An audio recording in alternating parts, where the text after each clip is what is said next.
TTF Vasan இதுக்கு முன்னாடி எவ்வளோ பிரச்சனையில மாட்டியிருக்காரு. பட் ஒரு தடவை கூட அழுது அவர் வீடியோ போட்டதே கிடையாது. ஸோ ஃபர்ஸ்ட் டைமா இன்னைக்கு வந்து பார்த்தீங்கன்னா அழுது வீடியோ போட்டிருக்காரு. டிடிஎஃப் வாசனோட பிரச்சனை எங்கே ஸ்டார்ட் ஆச்சுன்னா அவரோட பர்த்டே மீட்டப் அப்போ தான். ஸோ அந்த மீட்டப்னால தான் பார்த்தீங்கன்னா எல்லாரோட அட்டென்ஷனுமே அவர் மேலே திரும்பிச்சு. முக்கியமாக பார்த்தீங்கன்னா media channel, police and government. அதுக்கப்புறம் அவர் வீடியோவில் என்ன பண்ணாலுமே நோட் பண்ண ஆரம்பிச்சிட்டாங்க. அண்ட் நிறைய கேஸும் அவர் மேலே வந்துச்சு. அண்ட் ஆக்சிடென்ட் கேஸில் அவர் ஜெயிலுக்கும் போயிட்டு வந்தார். அதுதான் அவர் வாங்கின மிகப்பெரிய அடியே. ஜெயிலுக்கு போயிட்டு வந்ததே மிகப்பெரிய அடி. அண்ட் அதுக்கப்புறம் அவர் வெளியில் வந்தது தான் மிகப்பெரிய அடியை காத்திருந்துச்சு. ஸோ அது என்னதுன்னு பார்த்தீங்கன்னா அவரோட ஹயபுசா பைக்கை போலீஸ் சீஸ் பண்ணிட்டாங்க.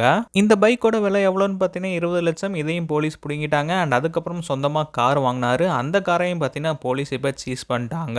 யாராக இருந்தாலும் ஃபர்ஸ்ட் வாங்குற சொந்த காராக இருக்கட்டும், பைக்காக இருக்கட்டும் அவங்களுக்கு ரொம்ப ஸ்பெஷலாக இருக்கும். ஸோ அது அவங்க இல்லாதப்ப பார்த்தீங்கன்னா மிகப்பெரிய வழியை கொடுக்கும். அதுதான் பார்த்தீங்கன்னா டிடிஎஃப் வாசனுக்கும் கொடுத்துருக்கு. அதை தான் அவரோட கேப்ஷன்லையும் மென்ஷன் பண்ணியிருக்காரு, நான் எல்லாத்தையுமே இழந்துட்டேன்ட்டு. அண்ட் அடுத்த விஷயம் என்னன்னு பார்த்தீங்கன்னா அவரோட லவ் தான். ஸோ எல்லா பேருமே சாலின் ஜோயா தான் லவ் பண்ணுறாருன்னு சொல்லிட்டு நினச்சிட்டு இருக்காங்க. பட் அது உண்மை கிடையாது. அவர் யாரை லவ் பண்ணுறாருன்னு பார்த்தீங்கன்னா அவரோட மாமா பொண்ணை தான் லவ் பண்ணுறாரு. அண்ட் மாமாவோட ஃபேமிலியும் டிடிஎஃப் வாசன் பண்ணுறது பிடிக்காம அண்ட் அவர் மேலே கேஸ் வரதெல்லாம் தெரிஞ்சு அவங்க பொண்ணை தரமாட்டேன்னு சொல்லியிருக்கதா பார்த்தீங்கன்னா டிடிஎஃப் வாசனே ஒரு வீடியோவில் சொல்லியிருந்தாரு. ஸோ இப்போ அவர் மேலே கேஸ்லாம் விழுந்துட்டு இருக்கு. அதனால பார்த்தீங்கன்னா அவங்களும் பிரிஞ்சிருக்க வாய்ப்பு இருக்கு.